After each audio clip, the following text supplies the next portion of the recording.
I was staring at my wife's iPad when I saw the message that made my blood run cold. Last night was incredible. Can't wait until your husband leaves for Denver again. The notification banner disappeared before I could process it fully, but the damage was done. My name is Ryan Walsh. I'm 42 years old, and I just discovered that my 15-year marriage was built on lies. Let me back up 12 hours. I'm a regional sales director for a pharmaceutical company, which means I travel roughly twice a month. Yesterday morning, I was supposed to fly to Denver for a 3-day conference. My wife, Jessica, had kissed me goodbye at 5 a.m., her blonde hair still messy from sleep, wearing that oversized Northwestern sweatshirt she'd had since college. She'd made me coffee in my travel mug, reminded me to text her when I landed, and told me she loved me. Standard Tuesday morning in the Walsh household. Except my flight got canceled due to mechanical issues. The airline couldn't get me out until the next day, so I called my boss, explained the situation, and decided to work from home. I texted Jessica around 7 a.m. Flight canceled. Working from home today. Don't worry about dinner, I'll grab something. She responded immediately with a thumbs-up emoji. I spent the morning in my home office, door closed, headphones on, grinding through emails and quarterly reports. Our house is a 4-bedroom colonial in Naperville, Illinois. The kind of place with good schools and manicured lawns where everyone waves at their neighbors. We'd bought it 8 years ago when Jessica was pregnant with our daughter Emma, who's now 7. Our son, Tyler, is 12. Around 1 p.m., I needed to reference something on the family calendar. Jessica and I share everything through our Apple accounts. Calendars, photos, notes. It's easier that way, or so I'd thought. Her iPad was charging in the kitchen, and since mine was upstairs, I grabbed hers. That's when the message appeared. The sender was listed as Pilates, just the word, no name. My first thought was that it was some automated marketing thing from her gym. Then I read it again. Last night was incredible. Can't wait until your husband leaves for Denver again. My hands started shaking. I tried to open messages, but the iPad was locked. I knew Jessica's passcode. It was Emma's birthday, but my fingers wouldn't cooperate. It took 3 tries to get it right. When I finally opened the message thread, I found myself staring at months of evidence. The contact name Pilates was clever, I had to admit. If I ever glanced at her phone and saw she was texting about Pilates, I'd think nothing of it. Jessica had been going to classes 3 times a week for the past year, always coming home energized, talking about her core strength and flexibility. Apparently, she'd been working on more than her core. I scrolled up through the messages, my stomach churning with each swipe. The affair had started in March, 7 months ago. The guy's real name was Brandon fucking Hartley, and he was her instructor. 34 years old, according to one message where she'd teased him about being a younger man. They'd been meeting at his apartment every time I traveled. Sometimes during the day when the kids were at school. Once, horrifyingly, they'd met at a hotel just 20 minutes from our house on a Saturday afternoon when I thought she was at a girls' lunch. The messages were explicit without being graphic. Lots of innuendo, lots of planning, lots of "I can't stop thinking about you" garbage that made me want to throw the iPad through the window. But what really got me was the casual intimacy, inside jokes, pet names. She called him B. He called her Jess. Nobody calls her Jess except me. I sat at the kitchen table for what felt like hours but was probably only 20 minutes, reading through their entire digital relationship. My coffee went cold. My laptop kept pinging with work emails I didn't answer. There was a message from 2 weeks ago that particularly destroyed me. Ryan's taking the kids to his mother's this weekend. We could have the whole night. I'll make dinner. I remembered that weekend. Mom had wanted to see the kids, and Jessica said she needed a mental health day to catch up on stuff around the house. I'd felt guilty leaving her alone with chores, so I texted her throughout the weekend, asking if she was okay, if she needed anything. She'd been screwing her Pilates instructor in our bed. The rage hit me like a physical force. I wanted to scream, to break something, to drive to that studio and confront both of them right there. But I didn't. Instead, I did what I do best. I started planning. I'm not an impulsive person. I didn't get to where I am in my career by making emotional decisions. My job is all about strategy, about reading situations and people, about knowing when to push and when to wait. So I took 3 deep breaths, opened my laptop, and started documenting everything. I took photos of every message with my phone. I scrolled back to March and worked my way forward, capturing every piece of evidence. Then I started looking for other proof: bank statements, credit card bills, calendar entries. Jessica had been sloppy, or maybe she'd just never imagined I'd look. There were charges at restaurants I'd never been to, purchases at Victoria's Secret during work hours, hotel charges she'd somehow explained away, probably told me they were for work events or something equally believable. I found myself analyzing our marriage like it was a sales territory that had gone bad, looking for the warning signs I'd missed. The prescription sat on the kitchen counter between us like a small white grenade. "Same pharmacy address?" I asked, keeping my voice neutral as I finished writing. The pen felt steady in my hand. 15 years of marriage had taught me how to mask what I was thinking. Jessica glanced up from her phone, barely registering the question. "Mm-hmm." I nodded, capping the pen and sliding the prescription across the granite. "Should be ready in a couple hours. I'll call it in now." She picked it up without really looking at it, her attention already back on whatever message had just lit up her screen. I watched her thumb move across the glass, typing something, deleting it, typing again. The small smile that played at the corner of her mouth made my stomach tighten. "Thanks," she said absently. I waited until she'd left the kitchen before I pulled out my phone and opened the prescription monitoring database I had access to through work. It took me less than 30 seconds to pull up her pharmacy history. The address listed was for a CVS in Schaumburg. Not our usual pharmacy in Naperville. That was a Walgreens 2 miles from our house, the one we'd been using since Emma was born. This CVS was in a commercial district near O'Hare, 30 minutes away in light traffic. I opened Google Maps and dropped a pin on the pharmacy location. Then I expanded the search radius, looking for hotels within a half-mile. 3 results appeared. The closest was a Marriott Courtyard, exactly 0.3 miles from the pharmacy. My hands were completely steady as I opened my documentation folder, the one I'd been building for the past 2 weeks since finding the messages on her iPad. I created a new subfolder labeled Pharmacy and started a fresh note. The credit card statements were already organized by date. I searched for charges at that Marriott. There.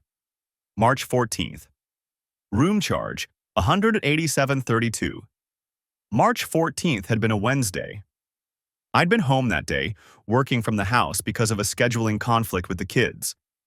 Jessica had said she was meeting her book club for lunch and might do some shopping after. She'd been gone from 11 a.m. until 4 p.m. I scrolled further back through the statements. Another charge at the same Marriott on February 8th. That had been a Friday. I'd taken Tyler to his basketball game that afternoon while Emma was at a playdate. And another on April 22nd, when I'd been in Denver. I cross-referenced the dates with Brandon's message history, which I'd already exported and saved in 3 separate locations. February 8th. You looked so beautiful today. I can still taste you. March 14th. 3 hours wasn't enough. I need more of you.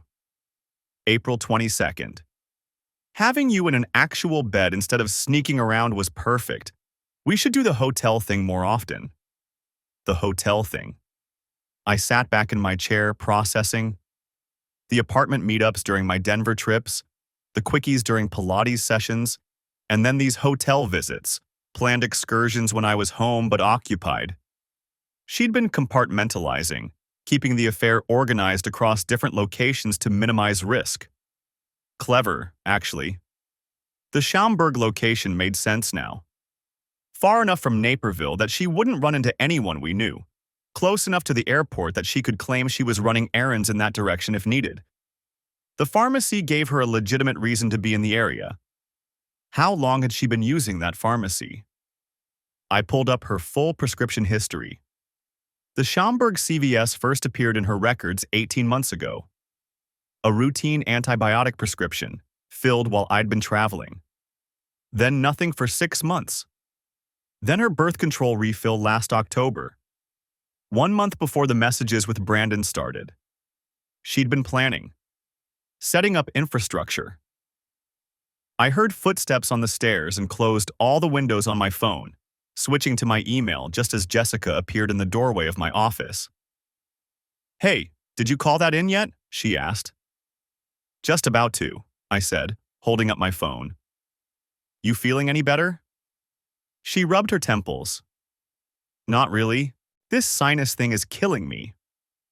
The sinus infection was real enough. I'd examined her this morning and confirmed the inflammation, the post-nasal drip, the tenderness around her maxillary sinuses. I'd written her a prescription for amoxicillin and a decongestant standard treatment. What I'd also done was deliberately written the pharmacy address incorrectly on the prescription, transposing 2 numbers. If she corrected it to the Schaumburg location, she'd reveal knowledge she shouldn't have. "I'll call it into the Walgreens," I said. "Should I have them deliver it, or do you want to pick it up?" She hesitated, and I saw the calculation happening behind her eyes. "Actually, could you call it into the CVS in Schaumburg instead? I need to return something at that outdoor mall nearby, and I might as well grab it while I'm out there." "Sure," I said easily. "The one on Gulf Road?" "Yeah, that one." I made a show of pulling up the pharmacy number on my phone. "This is kind of far. You sure you want to drive all the way out there feeling this crappy?" "I'll be fine," she said. "I really need to return this stuff today. I'm past the return window as it is." There was no return.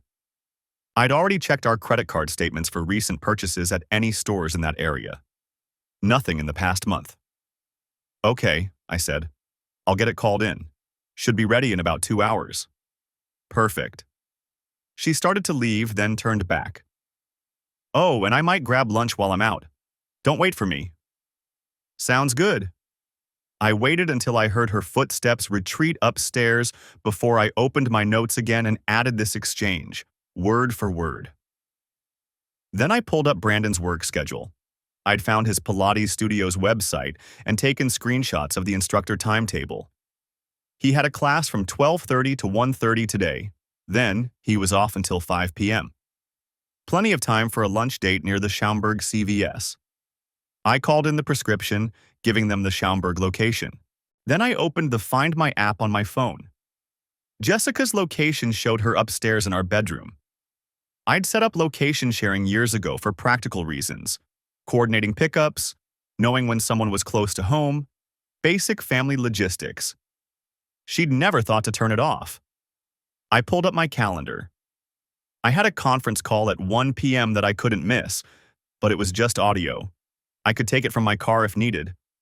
My afternoon was clear after that. At 11:47 a.m., Jessica came downstairs wearing jeans and a fitted sweater I hadn't seen before. She'd put on makeup, which she rarely did for errands. Her hair was down, styled with the slight wave she knew looked good on her. "Heading out," she called toward my office. "Feel better," I called back. "Text me if you need anything." "Will do." I watched through the window as she backed her Acura out of the driveway. The moment she turned onto the main road, I grabbed my laptop bag and my keys. The Find My app showed her heading north on Route 59, exactly the route she'd take to Schaumburg.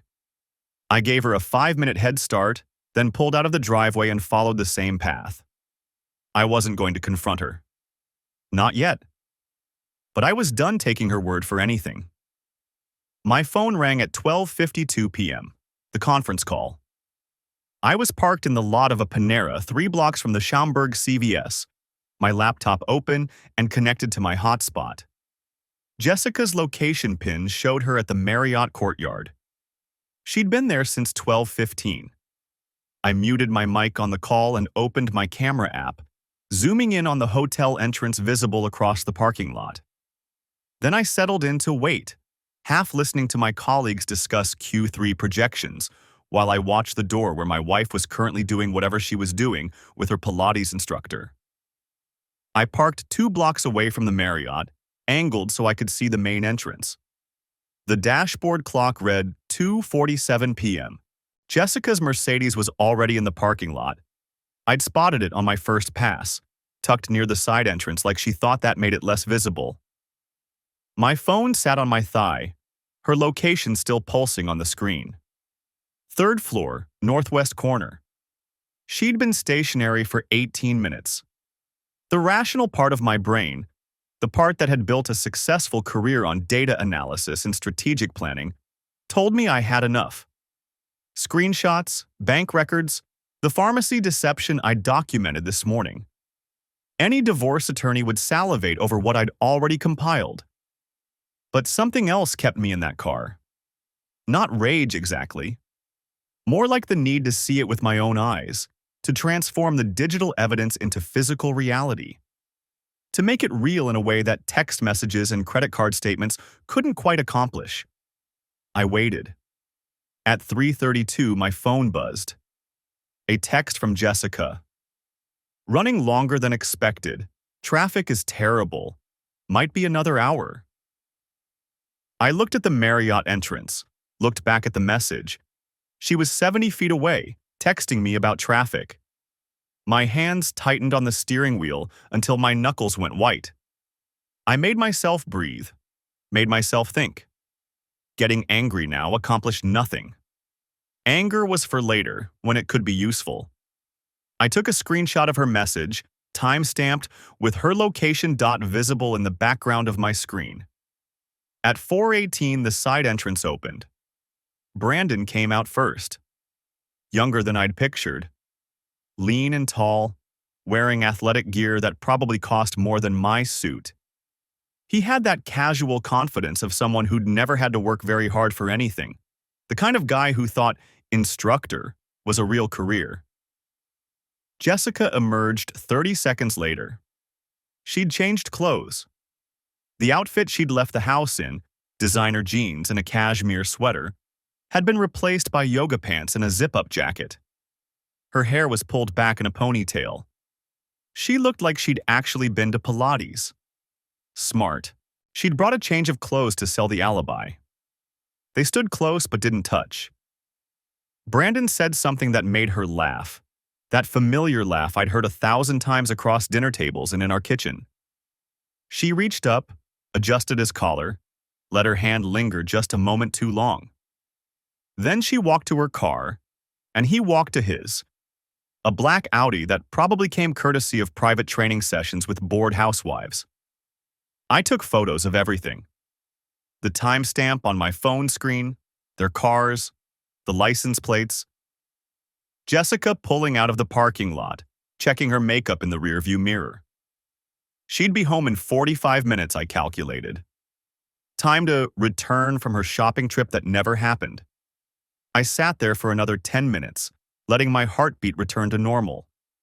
Then I pulled out of my spot and drove in the opposite direction from home.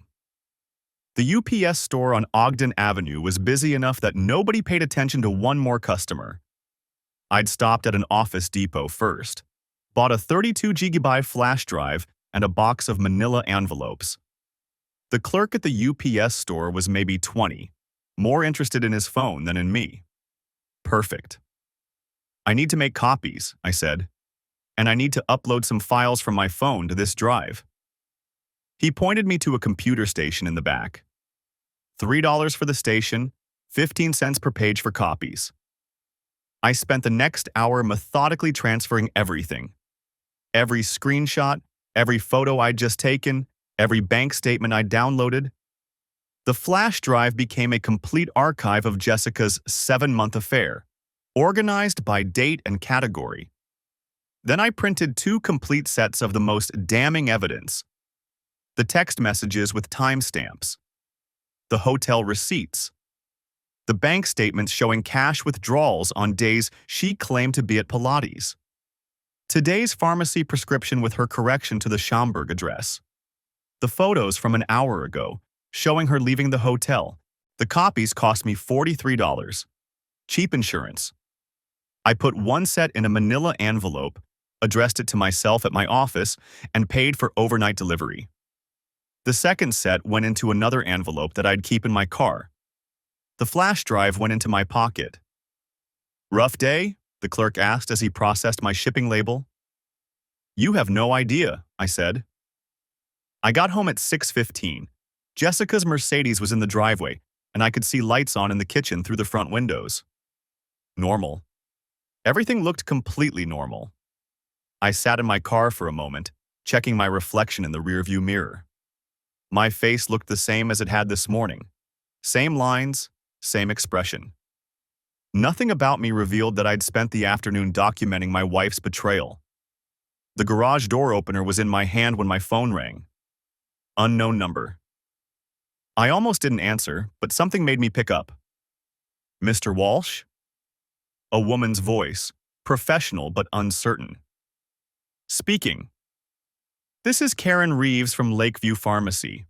I'm calling about the prescription your wife dropped off this afternoon. My pulse quickened. Yes? There's a problem with the address. The prescription shows our Schaumburg location, but that's actually not the closest pharmacy to you.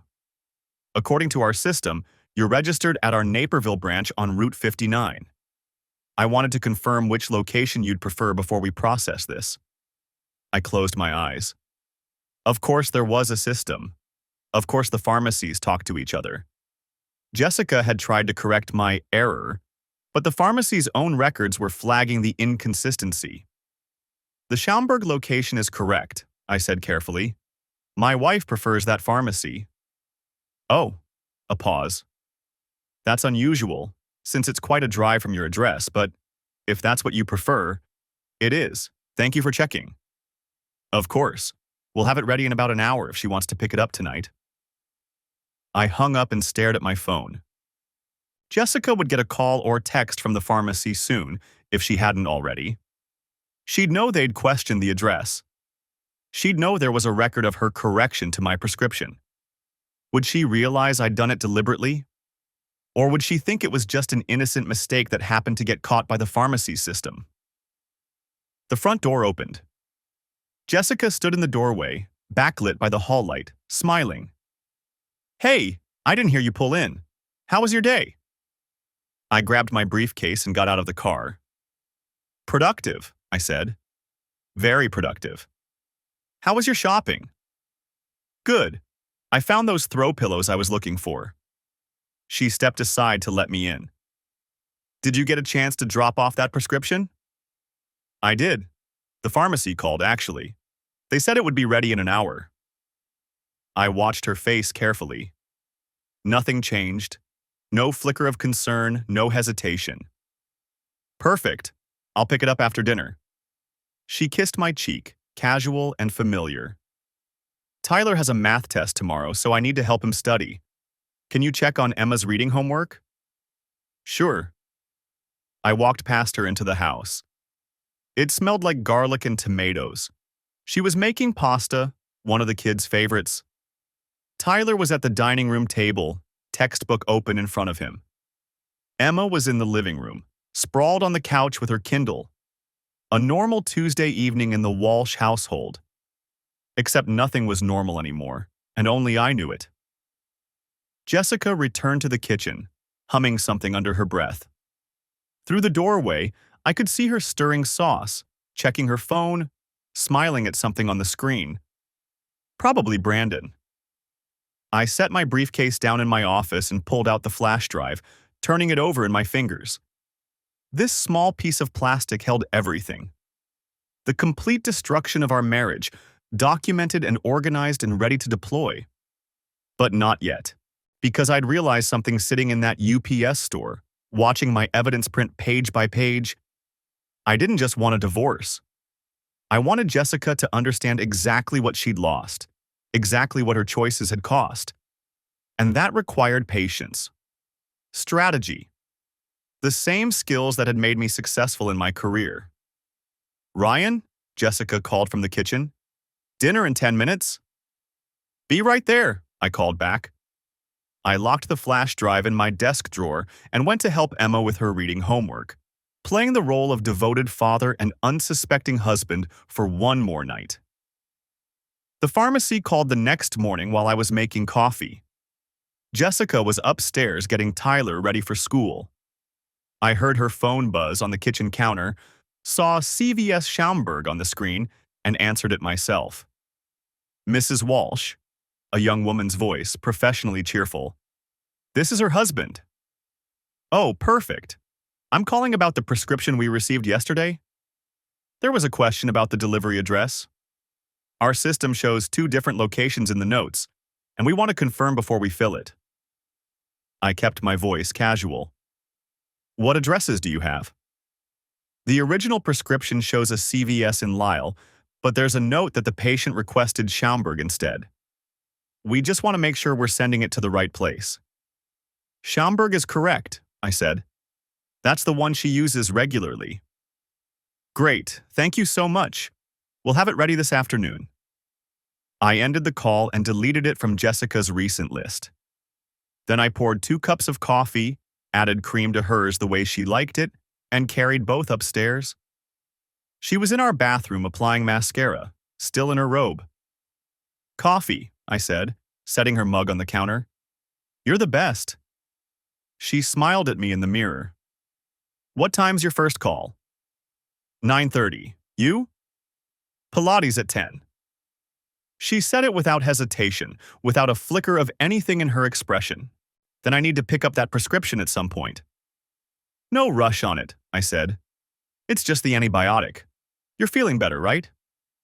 Much better. The fever broke completely. I watched her finish her makeup. 15 years of marriage, and I'd seen her do this routine thousands of times. The way she always did her left eye first, the little pause she took to check her work before moving to the right. Small intimacies that used to feel like knowing someone. Now they felt like watching a stranger wear my wife's face. I'll probably be home late, she said. Emma has that play date after school, and I told Diane I'd stay for coffee. Diane Peterson? Yeah, from the PTA. I made a mental note to verify that. Sounds good. I've got back-to-back meetings anyway. She kissed my cheek on her way out of the bathroom, leaving a faint lipstick mark I didn't bother to wipe off.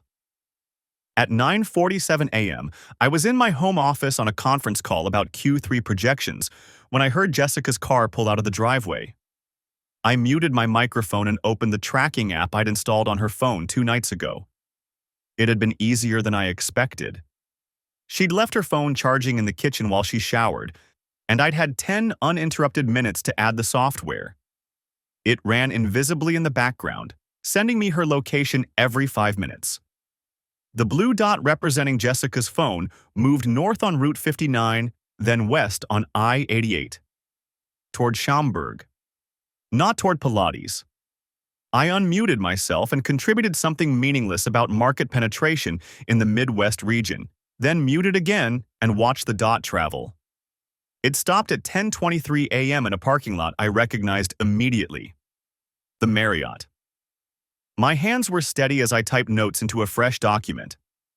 October 18th, 10:23 a.m. Subject arrived at Marriott Schaumburg. Stated destination, Pilates class, Naperville Athletic Club. I kept the tracking app open in a small window while I finished my conference call. The dot didn't move for 2 hours and 17 minutes. At 12:40 p.m., my phone buzzed with a text from Jessica. Class ran long, grabbing lunch with Kate. Home by 3. Kate Sullivan, her friend from college. I'd met her maybe twice. I replied, no problem, love you. She sent back a heart emoji. The blue dot started moving at 12:52 p.m., heading south. By 1:15, she was at the CVS in Schaumburg, exactly as I'd predicted. She stayed there 9 minutes, long enough to pick up a prescription and maybe browse the aisles to make the trip look legitimate. Then she drove to Panera Bread, half a mile from the pharmacy. I almost admired the attention to detail. She was establishing her alibi, creating a trail of receipts and locations that would explain her afternoon. Lunch with Kate, stopped at CVS, ran a few errands. If I hadn't been tracking her phone, if I hadn't set the pharmacy trap, I would have believed every word. She came home at 3:07 p.m. carrying a Panera bag and her CVS prescription in a small white paper sack. "Hey," she called out, dropping her keys in the bowl by the door. "I brought you a sandwich, turkey and avocado."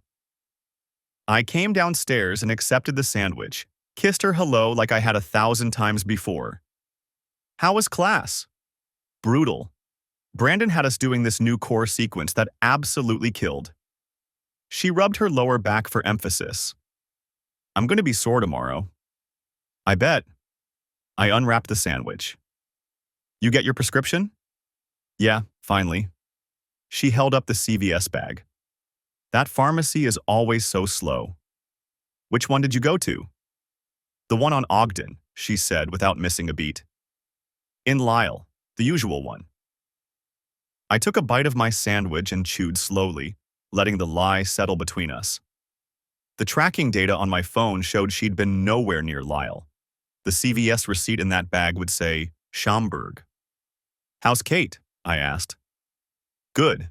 Her oldest just got into Michigan State, so she's freaking out about tuition."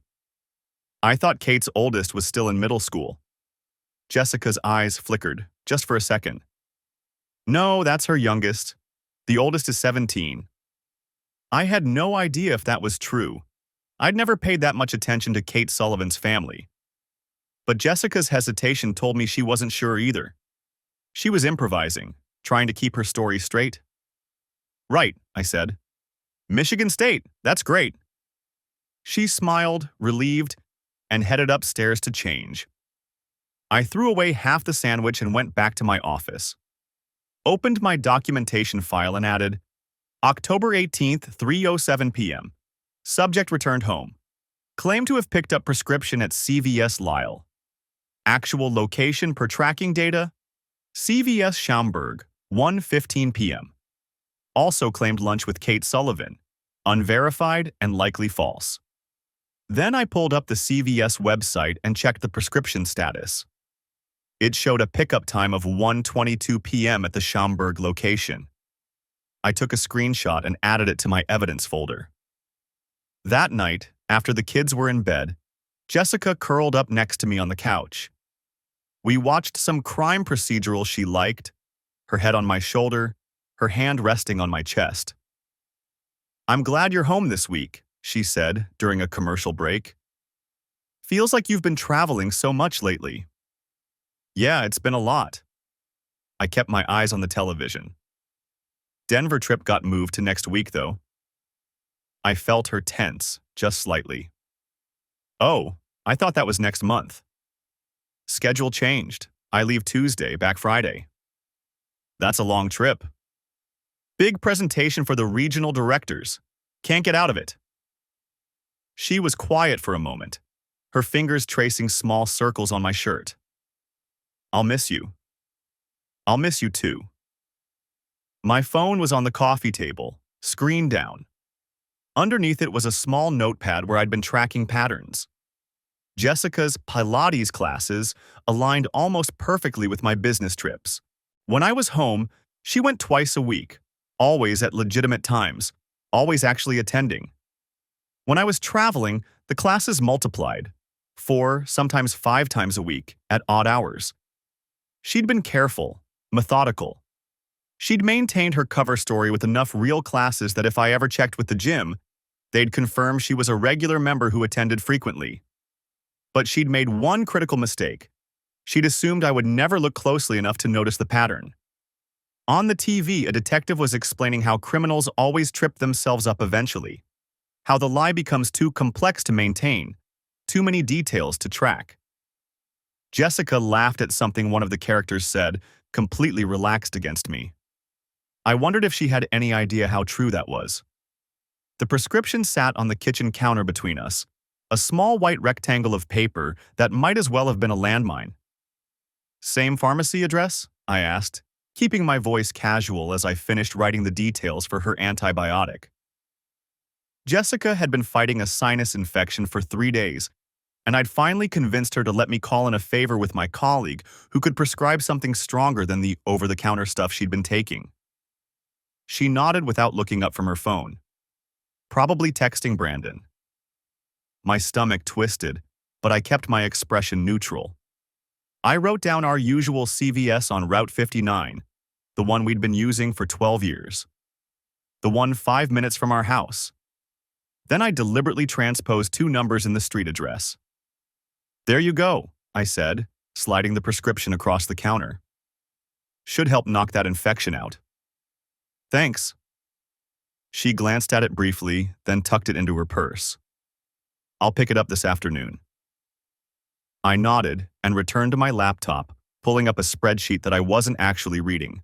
My heart was hammering against my ribs, but years of high-stakes sales presentations had taught me how to maintain a calm exterior, even when everything inside was chaos. 3 hours later, I was in my home office when I heard her car pull out of the driveway. I waited exactly 60 seconds, then opened the tracking app on my phone. The blue dot that represented Jessica's location moved north on Route 59, then turned west on 75th Street. Not toward our pharmacy. My jaw clenched as I watched her take the exact route I'd memorized over the past week, the route to Schaumburg. 43 minutes later, she was back home. I heard her footsteps on the stairs, the rustle of shopping bags. When she appeared in my office doorway, she was holding up a small white CVS bag. "Got it," she said. "They said to take it with food." "Great," I smiled at her. "Feel better soon." She left, and I waited until I heard her in the kitchen before I moved. My hands were steady as I opened my phone and pulled up the photo gallery. The tracking data was already backed up to 3 separate cloud accounts, but I wanted the visual confirmation too.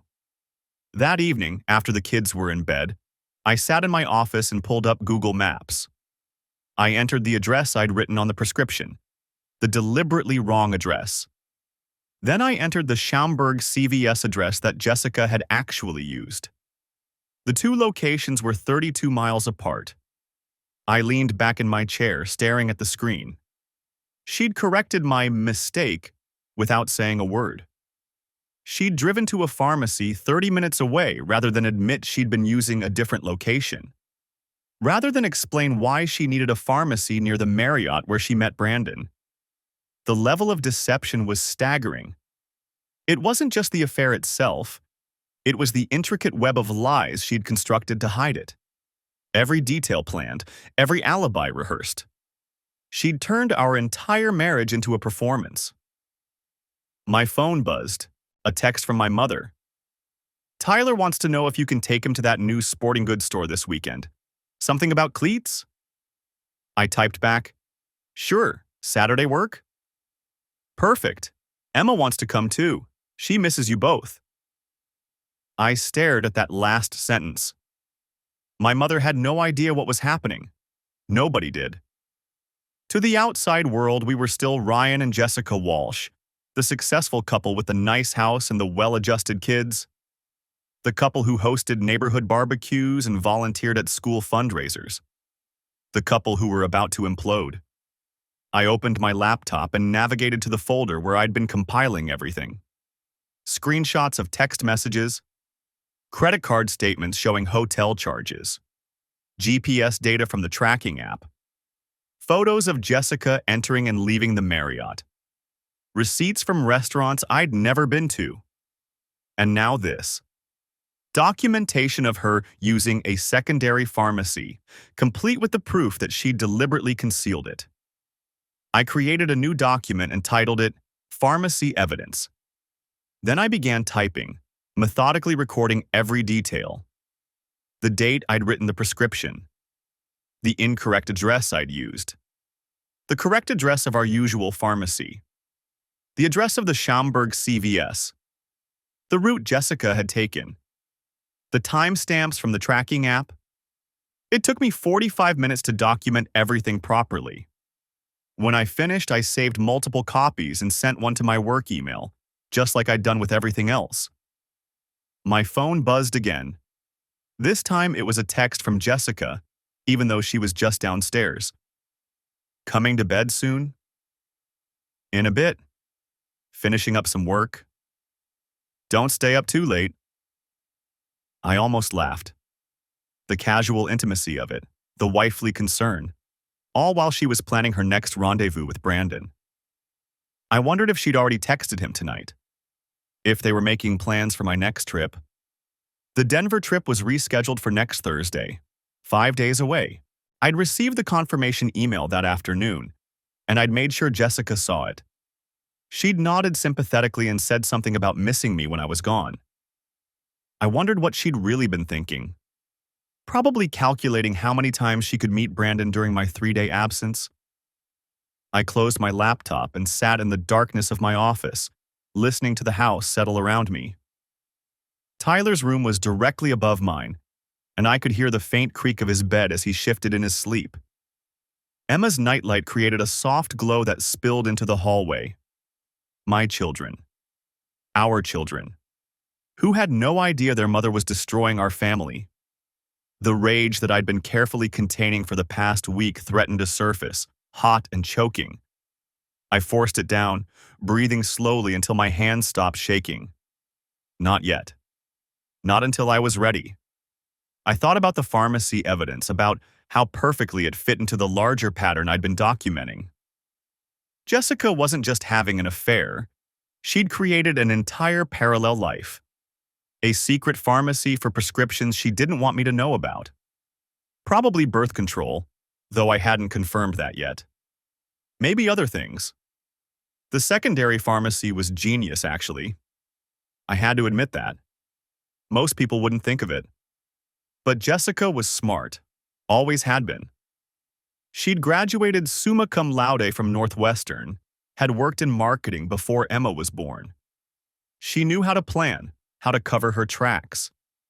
But she'd made one critical error. She'd underestimated me. She thought I was oblivious, too focused on work to notice the small discrepancies in her stories. Too trusting to question why she needed 3 Pilates classes a week.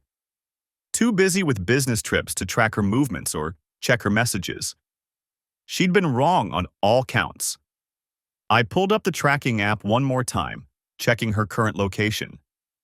Home, in our bedroom, exactly where she was supposed to be.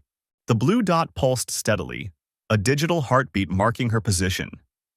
Tomorrow I had a meeting with the attorney my colleague had recommended. Not the big downtown firm I'd initially considered. That would be too obvious. Too easy for someone to spot my car in their parking garage. Instead, I was meeting with a specialist in a suburb 40 minutes away, someone who handled high-net-worth divorces with discretion. I'd told Jessica I had a client meeting in the Western Territories. She'd believe me without question, just like she believed everything else I told her. The irony wasn't lost on me. We'd both become accomplished liars, each hiding our true intentions from the other. The difference was that my deception had a purpose, an endgame. Hers was just selfish. I stood up and stretched, feeling the tension in my shoulders. It was nearly midnight. I should go to bed, maintain the routine, keep up the appearance of normalcy. But first, I opened my laptop one more time and pulled up the photo of Jessica entering the Marriott last Tuesday. Brandon was visible in the frame, holding the door for her. They were smiling at each other, and even in the grainy zoom of my phone camera, I could see the intimacy between them. I studied Brandon's face, memorizing his features. 34 years old. Pilates instructor. Probably thought he was so clever, sleeping with a married woman, playing house while the husband was away. He had no idea what was coming either. I saved the image one more time, then finally shut down my computer and headed upstairs to bed, where my wife was waiting. The prescription sat in my jacket pocket for 2 days before Jessica mentioned it. "Ryan, did you ever drop off that prescription?" she asked Thursday morning, pouring herself coffee. Tyler was upstairs getting ready for school, and Emma was watching cartoons in the living room. "No, I forgot. It's still in my jacket." I watched her face carefully. "You want me to drop it off today?" "I can do it," she said quickly. Too quickly. I'm going out anyway. Which pharmacy did you write on it? I pulled the slip from my pocket and handed it to her, my pulse steady. This was the moment. She glanced at it, and I saw the micro-expression, a tiny flicker of confusion, then calculation. Her eyes moved to the address line where I'd deliberately written our usual Walgreens on Route 59. Actually, she said, handing it back, can you make it the CVS in Schaumburg instead? The one on Golf Road? Why? I kept my tone casual, mildly curious. That's 30 minutes away. They have better prices on my prescriptions. She was already turning back to her coffee. Plus, I'm meeting Diane for lunch out that way anyway. Diane. I'd checked. Diane Palmer, her supposed best friend from the gym, had posted on social media yesterday that she was in Phoenix visiting her sister through the weekend. Sure, I said. I'll rewrite it. She smiled at me, that same warm smile I'd loved for 15 years, and kissed my cheek. Thanks, honey. You're the best. I rewrote the prescription with the Schaumburg CVS address and handed it to her. She tucked it into her purse without another glance. After she left, ostensibly for Pilates at 9, though I knew she'd be meeting Brandon at his apartment, I sat in my home office and pulled up the tracking software on my phone.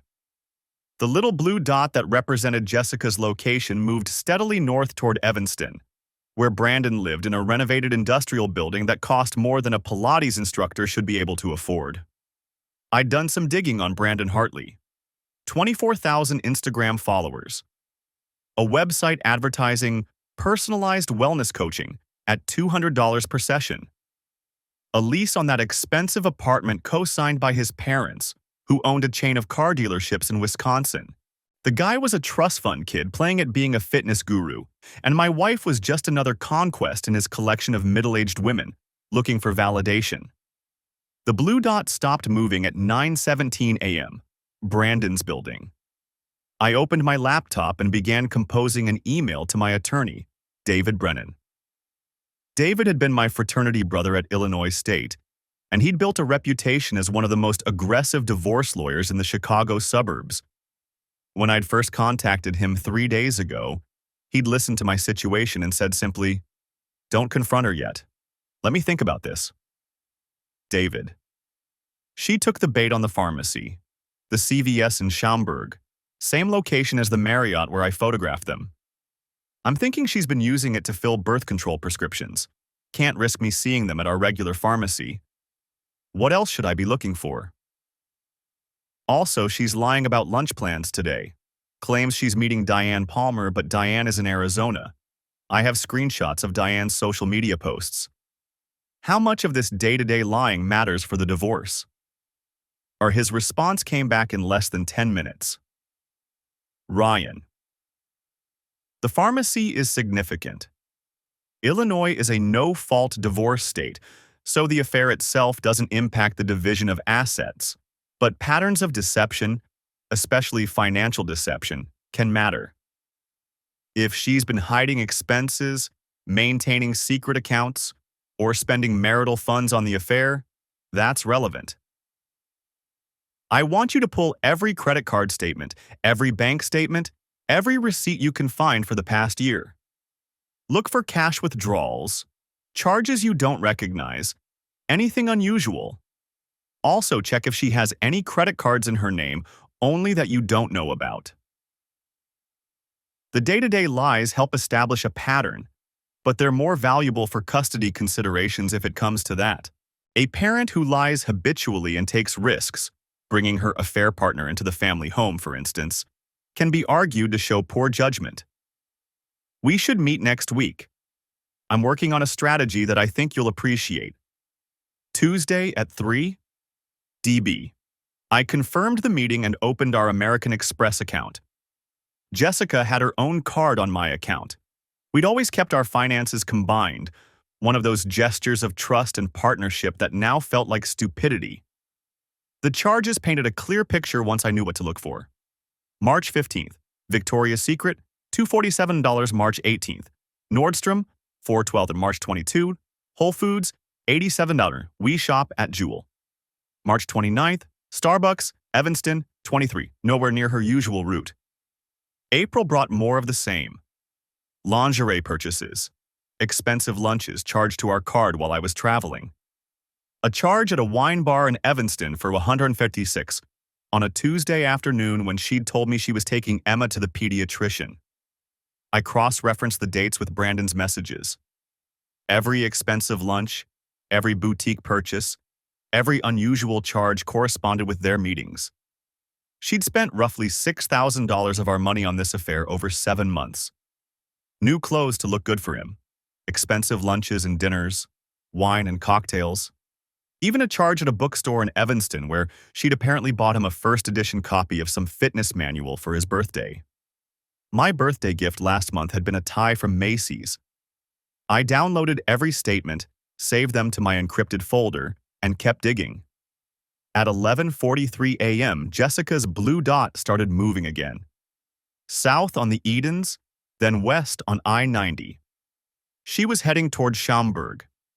I grabbed my keys. The CVS on Gulf Road sat in a strip mall between a nail salon and a Chipotle. I parked 3 rows back and waited, my phone on the passenger seat showing Jessica's location getting closer. She arrived at 12:08 p.m., pulling into a spot near the entrance. I watched her check her reflection in the rearview mirror, apply lipstick, then walk into the pharmacy. I gave her 5 minutes, then followed. The pharmacy was busy with the lunch crowd. Jessica stood at the counter, talking to a young pharmacist with dark hair pulled into a ponytail. I stayed near the greeting cards, close enough to watch but far enough to avoid being seen. Jessica handed over the prescription.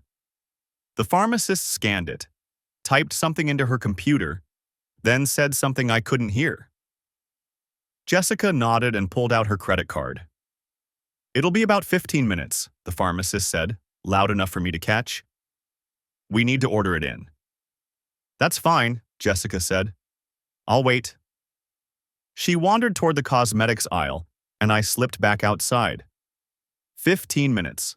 Enough time to do what I'd planned. I walked into the pharmacy and approached the counter. A different pharmacist, an older man with glasses, looked up. "Help you?" "Yes, I need to check on prescriptions for my wife, Jessica Walsh." I showed him my driver's license. "I'm trying to consolidate our pharmacy records, and I want to make sure I have everything from this location." He typed on his keyboard, frowning slightly.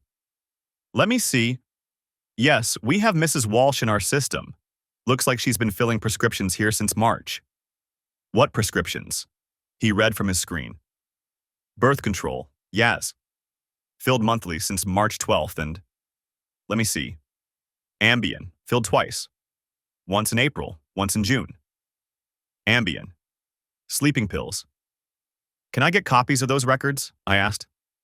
"Sure, give me just a minute." He disappeared into the back, and I glanced toward the cosmetics aisle. Jessica was examining nail polish, her back to me. The pharmacist returned with printouts. "Here you go. Is there anything else?" "One more thing. The birth control. Has she always paid with the same card?" He checked his screen. "Yes, looks like a Visa ending in 4782. Not our American Express, a card I didn't know about." "Thank you," I said, taking the papers. I was back in my car before Jessica emerged from the pharmacy, a small white bag in her hand. She sat in her car for a moment, then pulled out her phone. My burner phone, the one I'd bought specifically to monitor the clone of her messages, buzzed a moment later. "Just picked up your prescription. Heading home now. Love you." She'd texted that to me while sitting in a parking lot 30 minutes from our house, after spending the morning in her lover's bed, picking up birth control pills she'd been hiding from me for 7 months. "Thanks, babe," I texted back. "You're the best." I watched her pull out of the parking lot and head east, back toward Naperville. Back to our home, our children, our life that was really just an elaborate stage set for her lies. The pharmacy record sat on my passenger seat. Birth control pills, a secret credit card, Ambien sleeping pills, probably to help her sleep when guilt or excitement kept her awake, or maybe to give to me on nights she wanted to ensure I wouldn't wake up when she slipped out to meet him.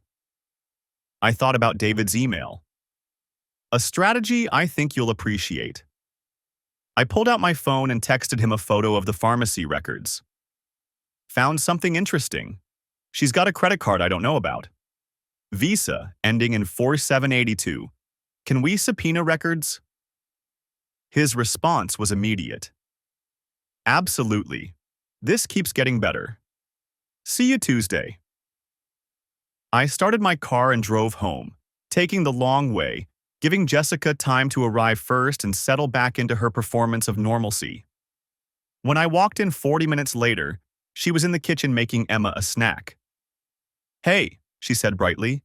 How was your day? Productive, I said, kissing her cheek. Really productive. The attorney's office was in a renovated warehouse in Glen Ellen, all exposed brick and industrial windows. David Brennan met me in the lobby himself. No receptionist, no paralegal. That's what I was paying for. Discretion. You've been busy, he said, closing the conference room door behind us.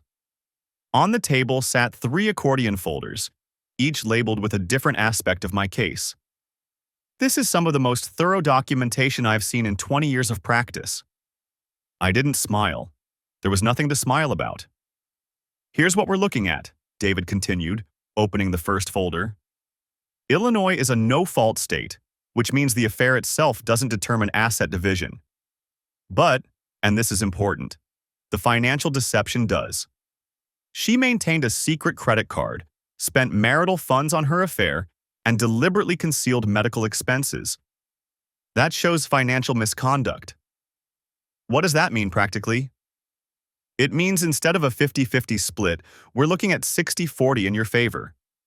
Maybe better, depending on how much she spent on him. He pulled out a calculator. Your house is worth about $800,000. Retirement accounts total around $1.2 million. Savings, investments, other assets bring the total marital estate to roughly $2.3 million. A 60-40 split puts you at $1.38 million versus her $920K. The numbers felt abstract. I'd built that wealth over 15 years of 60-hour weeks and business trips. She'd spent it on lingerie for another man. What about custody? I asked. That's where her pattern of deception really matters. Illinois courts prioritize the children's best interests. A parent who brings an affair partner into the family home, who lies habitually, who takes risks with the family's stability. That's poor judgment. Combined with your flexible work schedule and her limited employment prospects, I'd say we're looking at primary custody for you. Limited employment prospects? She hasn't worked in 7 years. Her degree is in marketing, but that field has changed significantly. She'll argue for spousal support, and she'll probably get some, but not as much as she thinks. David leaned back. Here's my recommendation. We file next week, right after you return from Denver. We'll have a process server waiting when she drops the kids at school. Clean, public, no drama in front of them. And the evidence? We include everything. The messages, the hotel receipts, the pharmacy records, the secret credit card. We paint a picture of systematic deception and financial misconduct. Her attorney will try to argue that the affair is irrelevant, but the money trail isn't. Neither is the judgment she showed. I stared at the folders. Months of my life reduced to legal exhibits. One more thing, David said. Brandon Hartley, the Pilates instructor. Do you want to go after him? What do you mean? Alienation of affection. It's still actionable in a few states, though not Illinois. But there are other options. His studio is a franchise, right? Corporate might be interested to know he's sleeping with married clients.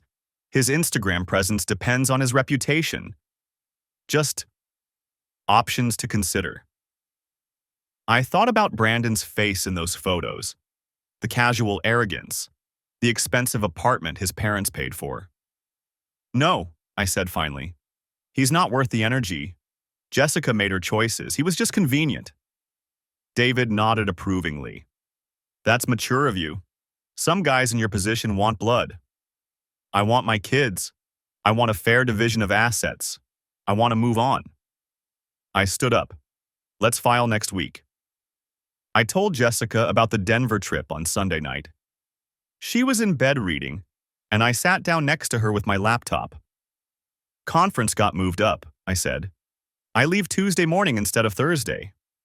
She looked up from her book. That's sudden. Client emergency. You know how it is? I kept my voice casual. I'll be back Friday night instead of Saturday, though, so that's something. Silver lining. She smiled and returned to her book. I watched her for a moment. She looked peaceful, content, completely unaware that in 72 hours, her entire life would detonate. Tuesday morning, I kissed both kids goodbye and hugged Jessica at the door. Safe flight, she said. Text me when you land. Always do. I drove to O'Hare, parked in long-term parking, and checked in for my flight. Went through security. Sat at the gate until boarding started. Then I walked back out of the secure area, got in my car, and drove to a Marriott near the airport. David had been clear. I needed to be unreachable when she got served.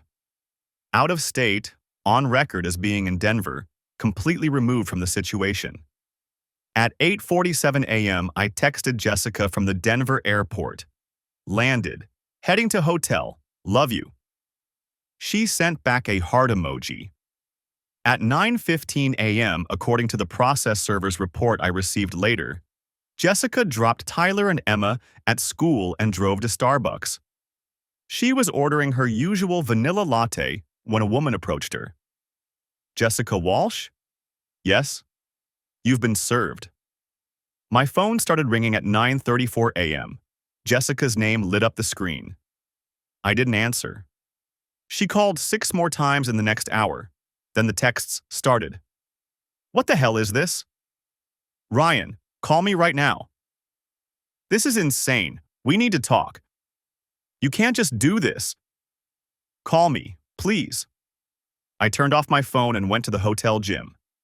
David called my burner phone at 2 p.m. She's lawyered up. Got someone from that big firm downtown, Patterson and Associates. They're already trying to negotiate. What are they offering? 50-50 split, joint custody, she keeps the house, standard opening position. I told them we'd consider 60-40, primary custody for you, house gets sold and proceeds divided. And? They laughed, said we're being unreasonable. I sent them the evidence folders. They stopped laughing. I could picture Jessica in some downtown office, her expensive attorney explaining that her affair, while morally questionable, didn't actually matter in Illinois divorce law. Then watching that attorney's face change as they reviewed the financial records. The secret credit card. The thousands spent on Brandon. The pattern of deception. What happens now? I asked. We wait. They need time to digest what they're looking at. My guess? They'll come back with a better offer by end of week. I stayed at the Marriott for 3 days, maintaining the fiction that I was in Denver. I posted photos from my business trip 2 months ago, hotel room views, conference center shots. Tagged them with Denver locations. Jessica's social media showed nothing. Radio silence. On Thursday, David called again. They're offering 55-45 split, joint custody with you as primary residential parent. House sold with proceeds divided according to the overall split. Spousal support? 4 years, declining amount. Starts at $3,000 a month, drops by $500 annually. I did the math. Roughly $100,000 total. For 15 years of marriage. Counter with 60-40, same custody arrangement, 3 years support starting at $2,500. Done. Friday morning, I flew to Denver for real. Just for the day, just to make my credit card show charges at the airport and a restaurant near the conference center I was supposedly attending. Then I flew back that evening. Jessica's car wasn't in the driveway when I got home. The kids were at my mother's. I'd arranged that before I left, telling Mom that Jessica and I needed to have a difficult conversation, and it would be better if Tyler and Emma weren't around. I walked into my house and felt nothing. No sadness, no anger.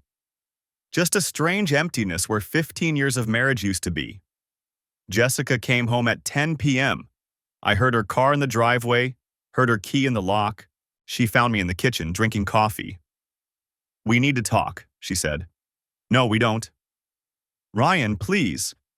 Did you accept the settlement offer?" Her face went pale. "How did you—" "David called me an hour ago. Your attorney agreed to our terms. 60-40 split. I get primary custody, 3 years support. Sign the papers, Jessica. It's over." "It doesn't have to be." Her voice cracked. "We can fix this. Counseling, therapy, whatever you want." "I don't want to fix it." I set down my coffee cup. "I want a divorce. You made your choice 7 months ago. I'm making mine now. The kids will be fine. Better than fine, actually, because they'll have one parent who doesn't lie to them every single day." She started crying then, the kind of desperate tears that might have moved me once. Now they just made me tired. "I'm staying at a hotel," I said. "The house is yours until it sells. My attorney will be in touch about the custody schedule."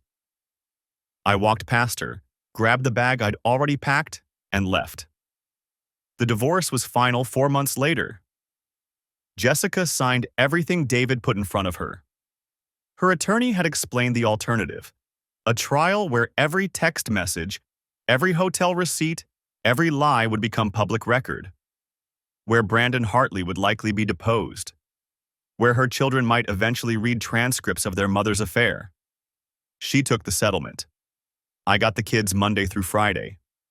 Jessica got weekends and holidays, alternating. The house sold in 6 weeks. Hot market, good neighborhood. After the mortgage was paid off, my 60% came to just under $400,000. Combined with my share of the retirement accounts and other assets, I walked away with roughly $1.4 million. Jessica got her share and immediately moved to a 2-bedroom apartment in Wheaton. Her spousal support covered rent with a little left over. She got a job doing social media management for a local boutique, 20 hours a week, $15 an hour. I bought a 4-bedroom house in Lisle, 15 minutes from the old place. Close enough that the kids didn't have to change schools. Far enough that I never accidentally ran into Jessica at the grocery store. Tyler adjusted quickly. He was 13 by then, old enough to understand that sometimes marriages end. Emma took it harder. She was only 8, and she kept asking when Mommy and Daddy would be friends again. "We're always going to be your parents," I told her. "That never changes. But sometimes grown-ups need to live separately." "Because Mommy made bad choices?" I looked at her, startled. "Who told you that?" "Nobody. I just know." She was quiet for a moment. "Tyler said Mommy had a boyfriend when you were married. Is that true?" I took a breath. "Yes, that's true." "That's why you're divorced?" "That's part of it, sweetie, but it's complicated. Adult stuff." "I'm not going to do that when I grow up," Emma said firmly. "If I get married, I'm going to keep my promises." "I hope you do, baby. I really hope you do." I ran into Brandon Hartley exactly once, about 6 months after the divorce was final. He was at Whole Foods with a woman I didn't recognize, younger than Jessica, blonde, wearing expensive workout clothes. He saw me, and his face went white. I nodded at him, the way you'd acknowledge any stranger, and kept walking. I heard later that he'd moved to California. Something about a wellness retreat center in Malibu. Jessica didn't mention it, and I didn't ask. Jessica and I developed a functional co-parenting relationship. We texted about the kids' schedules, their school events, medical appointments. She came to Tyler's basketball games and sat on the opposite side of the gym. We were civil at Emma's school concerts, making small talk about her performance before going our separate ways. She never apologized, not directly. But once, about a year after the divorce, she sent me a text late at night. I know I destroyed everything good we had. I think about that every day. I didn't respond. There was nothing to say. 2 years after the divorce, I started dating again. A woman named Lauren who worked in medical device sales. We met at a conference in Boston. She was divorced too. No kids. Refreshingly direct about what she wanted. I'm not looking for perfect, she told me on our third date. I'm looking for honest. Can you do honest?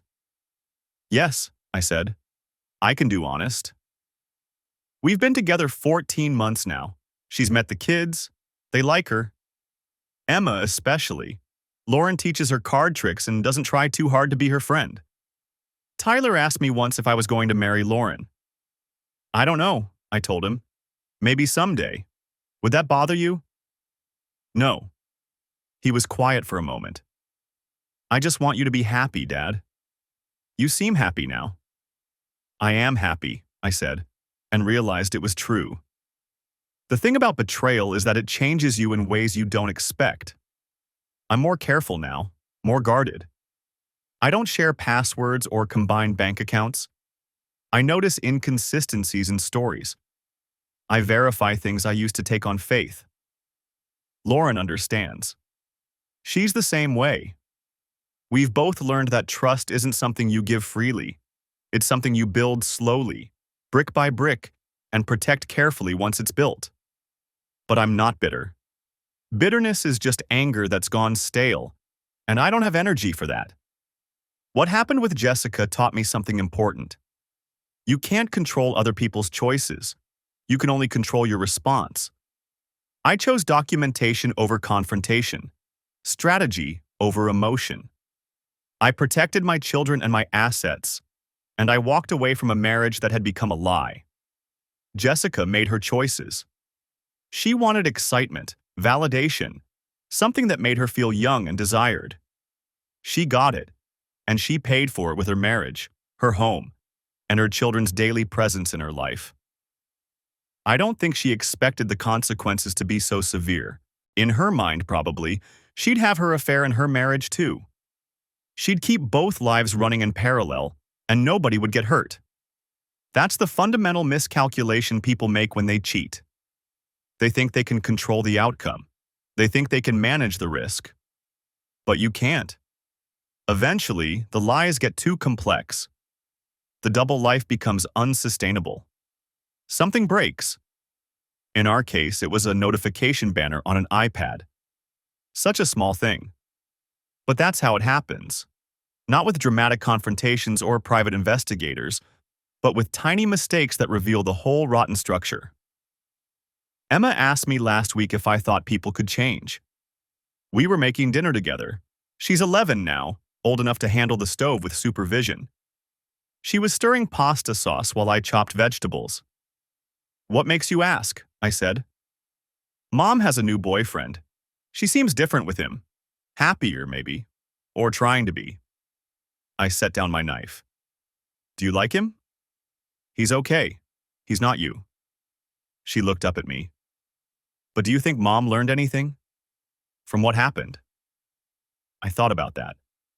About Jessica in her small apartment, working her part-time job, seeing her children every other weekend. About the life she'd built versus the life she'd lost. I think people can learn, I said carefully. Whether they change, really change, deep down, I don't know. That's up to them. Do you think she regrets it? Probably, but regret isn't the same as change.